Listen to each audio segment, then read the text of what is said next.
ఎల్లుండి నుంచి Telangana assembly budget సమావేశాలు ప్రారంభమవుతున్న నేపథ్యంలో బీఆర్ఎస్ పార్టీ శాసనసభ పక్ష భేటీ జరగనుంది. పార్టీ అధ్యక్షుడు మాజీ సీఎం కేసీఆర్ అధ్యక్షతన తెలంగాణ భవన్లో మధ్యాహ్నం 1 గంటకు ఈ భేటీ ప్రారంభమవుతుంది. దీనికి రావాల్సిందిగా బీఆర్ఎస్ ఎమ్మెల్యేలు, ఎమ్మెల్సీలకు ఇప్పటికే పార్టీ కేంద్ర కార్యాలయం ద్వారా సమాచారం పంపించారు.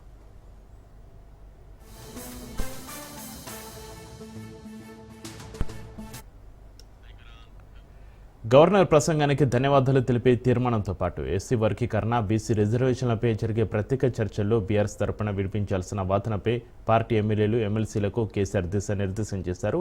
వాయిదా తీర్మానాలు పార్టీ తరపున చర్చకు డిమాండ్ చేయాల్సిన అంశాల జాబితా తయారు చేయడంపైన పార్టీ ఇప్పటికే కసరత్తు ప్రారంభించింది.